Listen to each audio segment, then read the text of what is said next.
الحمدللہ رب العالمین والصلاة والسلام علی سید المرسلین اما بعد فاعوذ باللہ من الشیطان الرجیم بسم اللہ الرحمن الرحیم السلام علیکم ورحمۃ اللہ وبرکاتہ۔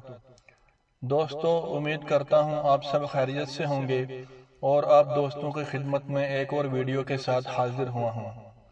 یہ ویڈیو مزار ام المؤمنین سیدہ میمونہ رضی اللہ تعالی عنہا کے متعلق ہے۔ مکہ مکرمہ سے مدینہ منورہ کی طرف جاتے ہوئے 13 کلومیٹر کے فاصلہ پر نواریہ روڈ کے بائیں طرف سڑک کے کنارے چار دیواری میں قبر انور موجود ہے۔ لوہے کا سفید رنگ کا دروازہ ہے۔ دروازے میں گرل نما جالی لگا دی گئی ہے۔ اس سے بآسانی زیارت ہو سکتی ہے۔ لوگوں کا کہنا ہے کہ سڑک کی تعمیر کے لیے اس مزار شریف کو شہید کرنے کی کوشش کی گئی تو ٹریکٹر الٹ جاتا تھا، ناچار یہاں چار دیواری بنا دی گئی۔ ام المؤمنین سیدہ میمونہ رضی اللہ تعالی عنہا کے والد کا نام حارث بن حزن اور والدہ کا نام ہند بنت عوف ہے۔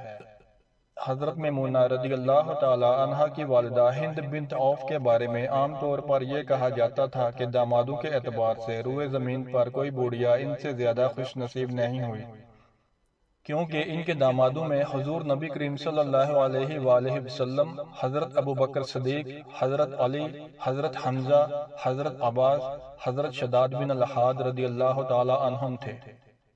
حضرت میمونہ رضی اللہ تعالی عنہا کا نام پہلے برہ تھا، لیکن حضور صلی اللہ علیہ وآلہ وسلم نے ان کا نام بدل کر میمونہ رکھ دیا۔ یہ پہلے ابو رحم بن عبد العزہ کے نکاح میں تھیں۔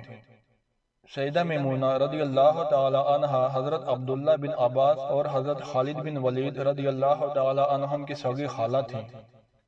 سیدہ میمونہ رضی اللہ تعالی عنہا کی بڑی بہن لبابہ الکبریٰ حضرت عباس رضی اللہ تعالی عنہ کی زوجہ محترمہ تھیں، جنہیں ام الفضل کی کنیت سے یاد کیا جاتا ہے، اور دوسری بہن لبابہ الصغریٰ جو اسمہ بنت حارث کے نام سے موسوم تھیں، یہ حضرت خالد بن ولید سیف اللہ رضی اللہ تعالی عنہ کی والدہ تھیں۔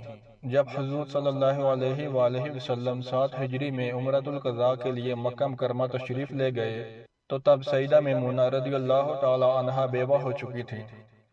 حضرت عباس رضی اللہ تعالی عنہ نے ان کے بارے میں حضور صلی اللہ علیہ وآلہ وسلم سے گفتگو کی اور چاہا کہ آپ صلی اللہ علیہ وآلہ وسلم ان سے نکاح فرما لیں۔ آپ صلی اللہ علیہ وآلہ وسلم نے یہ مشورہ قبول فرما لیا اور جعفر بن ابی طالب کے ہاتھ نکاح کا پیغام دے کر بھیج دیا۔ جب سیدہ میمونہ رضی اللہ تعالی عنہا کو نکاح کا پیغام ملا تب وہ اونٹ پر سوار تھیں۔ آپ رضی اللہ تعالی عنہا نے فرمایا، اونٹ اور جو اس پر ہے اللہ اور اس کے رسول صلی اللہ علیہ وآلہ وسلم کے لیے ہے۔ سیدہ میمونہ رضی اللہ تعالی عنہا نے اپنی شادی کا اختیار حضرت عباس بن عبد المطلب رضی اللہ تعالی عنہ کے سپرد کر دیا، جنہوں نے مقام شرف پر آپ رضی اللہ تعالی عنہا کا نکاح رسول اللہ صلی اللہ علیہ وآلہ وسلم سے کر دیا۔ یہاں سے آپ رضی اللہ تعالی عنہا حضور نبی کریم صلی اللہ علیہ وآلہ وسلم کے ہمراہ مدینہ منورہ تشریف لے گئیں۔ یہ حضور صلی اللہ علیہ وآلہ وسلم کی آخری زوجہ مطہرہ ہیں۔ ان کے بعد حضور نبی کریم صلی اللہ علیہ وآلہ وسلم نے کسی دوسری عورت سے نکاح نہیں فرمایا۔ جب ام المؤمنین سیدہ میمونہ رضی اللہ تعالی عنہا مکہ مکرمہ میں شدید بیمار ہو گئیں تو فرمایا، مجھے مکہ مکرمہ سے باہر لے جاؤ، یہاں میرا وصال نہیں ہوگا، کیونکہ حضور نبی کریم صلی اللہ علیہ وآلہ وسلم نے مجھے بتایا تھا کہ میرا وصال مکہ مکرمہ میں نہیں ہوگا۔ چنانچہ آپ رضی اللہ تعالی عنہا کو شرف کے مقام پر اس درخت کے پاس لے جایا گیا جس کے نیچے حضور صلی اللہ علیہ وآلہ وسلم شادی کے بعد ان سے ملے تھے، اور وہیں آپ رضی اللہ تعالی عنہا کا وصال ہو گیا۔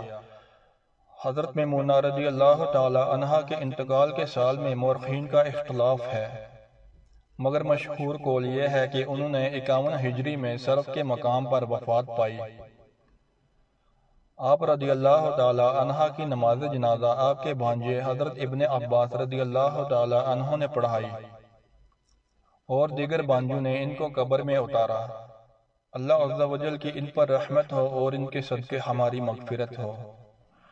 دوستو، امید کرتا ہوں آپ کو یہ ویڈیو بہت پسند آئی ہوگی اور اپنی دعاؤں کے ساتھ اجازت دیجیے، انشاءاللہ اگلی ویڈیو میں ایک اور زیارت کے ساتھ حاضر ہوں گے۔ السلام علیکم ورحمۃ اللہ وبرکاتہ۔